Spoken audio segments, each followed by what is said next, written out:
Hello everyone, 大家好. I hope if you have been following the news recently, you know some diplomatic friction between the top two world powers, China and United States. We can't afford, the world can't afford a friction or some sort of conflict between these two countries. So how could we contribute to avoid that? The first thing is by understanding these countries. Most of English speakers, better. United States better than China, I think. So I would like to share a little bit about China. There was a short video I recorded on Chinese New Year, which was on 12th of February this year. February 12th, 2021 was a Chinese New Year. I recorded a small video on that day, but I didn't share the video. But following the recent news that the diplomatic differences between United States and China is kind of growing, so I thought maybe sharing the video would help us understand China a little better. Let's follow this video together. Hello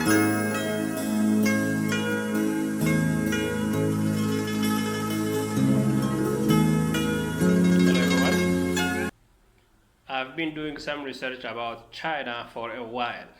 China's economy has been growing fast for the last few decades. It is the only developing country that has achieved developed country's status or even more. In many ways, its diplomatic relations and the cultural visibility has also been growing. One most common known cultural practice of China is celebration of Chinese New Year, also called a Spring Festival. So to all those celebrating the Lunar New Year, I wish you and your loved ones peace, prosperity, and good health. 新年快乐! Today marks the Lunar New Year for Chinese communities in Canada and around the world. And from our family to yours, we wish you happiness, health, and prosperity. Happy Lunar New Year. I wish you a healthy, safe, and prosperous year of the ox. Chinese New Year celebration, or also called Spring Festival, is only one of many Chinese cultural practices. There is a lot of information about this festival out there on the internet. You can find by yourself. My name is Abdullah, and today we look at a little known aspect of Chinese culture, which is how Chinese people call things, people, places, countries, and so on. Specifically, we analyze how Chinese people call their country and the justification behind it. This little known cultural practice is that China or Chinese people choose names very carefully. They use meaningful names for themselves, for their country, and even for other countries. They call all other countries around the world with special names. For example, they don't call America America. They call Meiguo. Meiguo means the beautiful country. They don't call their country China. They don't call China China. They call Zhongguo. Zhongguo means Central Kingdom. Today we will analyze and test if China is really a Central Kingdom as Chinese people call their country. In doing so, we will look at 2 or 3 main criteria or elements. The first one is, what are the characteristics of being a center of something? Take a water body, lake, sea, swimming pools, and so on and so on. They have more water. There are more water at the center of the water body, pools, ponds, lakes, swimming pools, and so on. Take forests. There are more trees at the center of the forest than the peripheries. In animal herd as well, there are more animals at the center of the animal herd. Even stones, rocks, they have more weight at the center than its size. Almost everything has more weight at the center.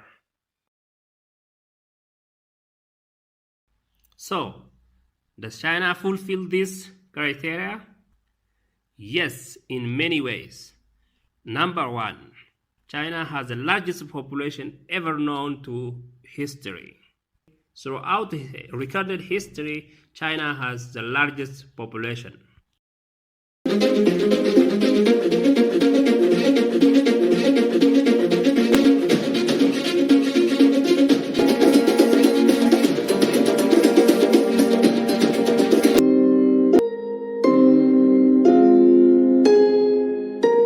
Second, throughout the recorded history, China had the largest economy, starting from 1500, when international GDP record started, until 20th century, China was number one economy in the world. After some decline in 20th century, they are back again to number one. There are also several other things that make China the central kingdom. For example, China is the largest manufacturer and exporter. Out of the largest and the busiest 10 cargo ports, 7 are in China. Only 3 are in other countries. China is also the largest source of tourism around the world.